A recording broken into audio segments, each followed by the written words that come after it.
Let's work on a series of pins. You get side control, okay? And we're going to work on from side control, how to control here and control his hips. We're going to cover this momentarily. We're going to work on chest hold, Mune Gatame, chest hold. Mune means chest, Gatame means to hold down. And we're going to work on Yoko Shiho Gatame, side four-corner hold, okay? So real quick, in judo theory, and this is really good stuff too, guys, you have four corners of the body, you have two shoulders and two hips. And you want to control as many of those points as you can, you know, when you're holding people to the ground, no matter what it's a hold down for time or, you know, any type of hold down, you know, arm lock or whatever you want to do. You want to control as many of those points as you can.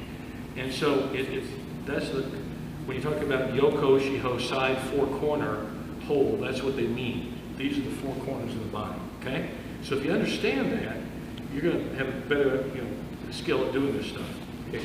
Notice also quickly, new guys, Eric's been around a while. Okay, he knows when he's working on the ground or on the mat, he's on his back, his knees are up, his feet are flat against the mat, so he can bridge and turn.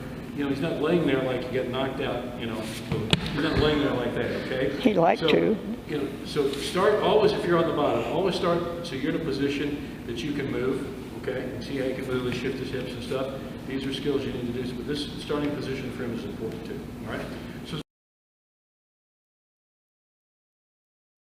look at what we're going to do. Now, how I got him down, I can turn him over, I can break him down. I got him on his back in some way, all right? I want to control the side of his body. I want to control the side here. All right, so let's work on controlling that side, okay? I want to make sure that my hips are as low to the mat as possible and my knees are as wide as possible at this point. And when you see this from behind here, I'm almost like sitting like this, really like this. Don't be up on your toes yet. You can do that later, but right now be quite low, because I want to get as low as I can to the mat. Okay, so my knee's low. Now, I'm starting to manipulate him. I want to get this. I want to get my knee under his shoulder if I can, because that's really the ideal position. Okay, so my left knee is under his right shoulder, and now even if I don't come over and control, I'm in a better position down here, so I'm kind of trapping, okay? So I'm very low. Now, what I want to do with this, again, knees are quite low here. Okay, if he turns into me, I want to be able to be in a position where I can stop him with my hand. So Sandy might want to come around the side here. We do this from time to time when we work on it. Come around here. So I might want to do what's called a hand check or hip check. So if he turns into me, I'll stop him here like this. See how I'm stopping him? You see how I'm rolling. Can everybody see what I'm doing here? So if he turns into, like he shrimps into me, I can stop him here. So I want to put the brakes on that so he can't come back out. So when he turns into me, bam, I can stop him here, and even momentarily I can come back over and control him. But I've got to be able to control his hips. I'm controlling his hips without even touching him, actually. Okay? To some degree. And that's an important thing when you have side control of somebody. I have to be really well balanced. The better balanced I am, the longer I'm going to hold him down and control his body. That's the point of this. That's the point of no psychology. Okay, so we're here. Okay, come under. Let's work on a specific move. All right, under here, underhook the head, and don't let his head touch the mat. If he bridges and rolls, he can maybe get out of this bridge and turn into me. I don't want him to use his head as a post to bridge. So I'm going to take that away from him, and I'm going to take it here. My elbow, I like to touch my elbow to my knee, but I'm tall, so that might be advantageous for you, but it works for me.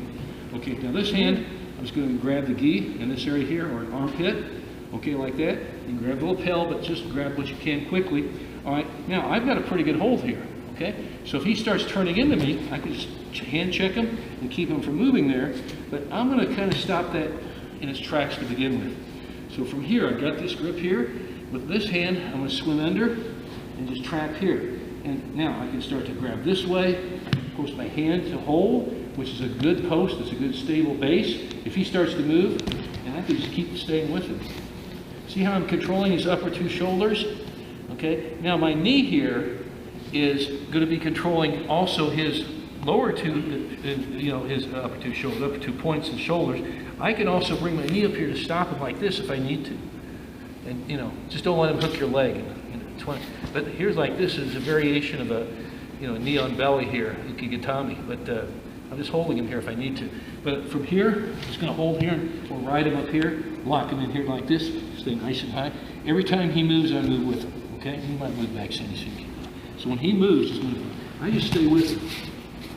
Just stay with him. Now, you might flatten out. Okay? If you want to flatten out, get your legs nice and wide, dig your toes in the mat, hips on the mat. Okay? See how I got a wide base here. I might sit through like this. There are other ways you can do it too. But you're holding continually here like this. Constantly squeeze the air out of it. Make it really uncomfortable. Okay, shift back. What you need to do, flatten out. So, you know, be good at your positioning your legs. From your knees, flatten out, bring them back up, sit through, all kinds of stuff. But you can do that. Let's start with Mune Gatame. This will win a lot of matches. I was just looking at some old videos of Anton Gasink. The old timers will remember him. He was one of the greats of judo.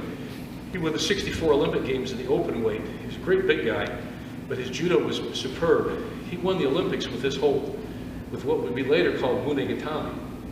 They didn't actually call it Mune Gatame back in '64. They didn't even have a name for this pin, but people used it. And he sure used it to beat Kaminaga at the final, the Olympics in '64. So it's very basic, but it's very, very, very efficient. Great move. So let's work on the basics of Mune Gatame. Then we're going to come down and we're going to finish out with Yoko Shiho Gatame, the side full corner hold. Got it? Okay, give it a try.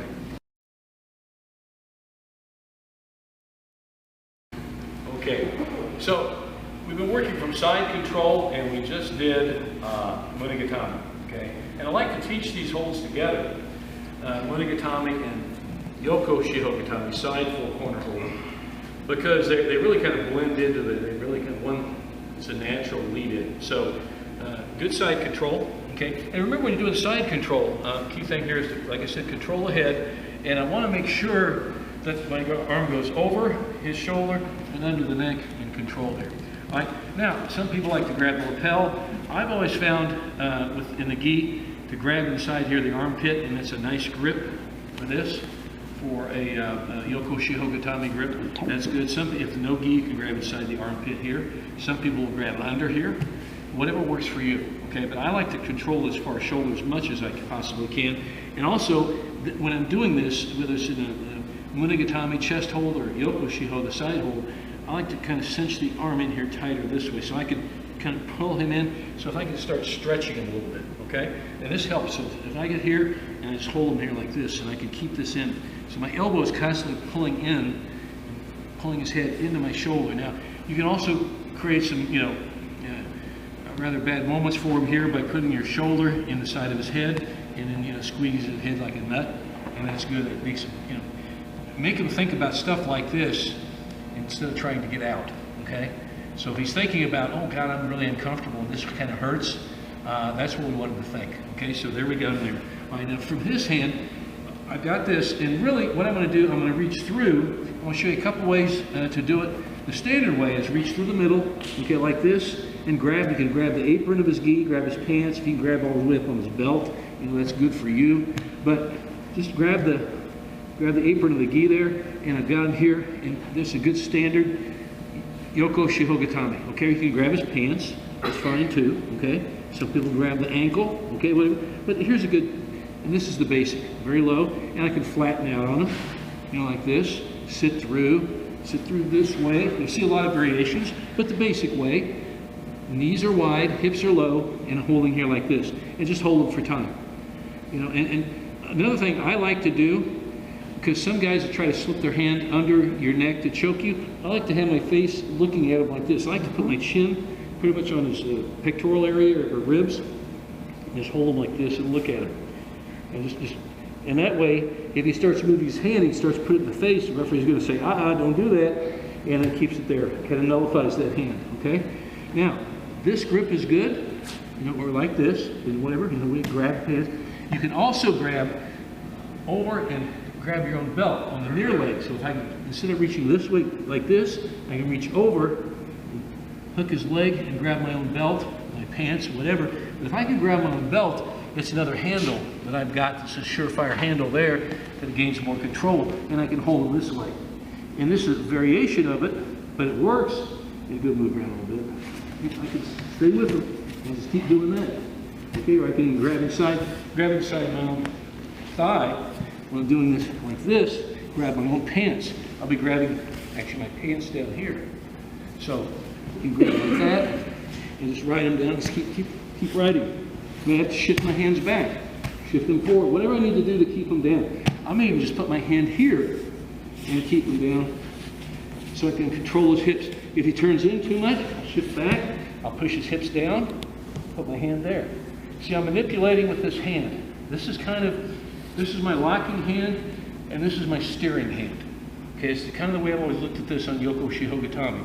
So if I've got this here, I may grab his apron, start that, move around. If he's swirling into free, starting to get away, put your hand down here, push him back, put it down there, shift again, regrip. So you can use this hand to keep manipulating and controlling. This one locks him in place, keeps him there. This one down there. I like to put most of the weight, even when I'm doing side four corner, Yoko Shiho, up here in the upper quadrant. Okay, put a lot of pressure on the rib, and as Sandy was saying earlier, every time he breathes in, he breathes out, push it tighter, start sucking air out of him like a boa constrictor, okay? And try to take as much air out of it as you can. But I like to stay up here, pulling here like this, and just controlling the hips like this, outright. You know, this, fine, just keep working, okay? And I may shift back here and get down. I like this. It really works well.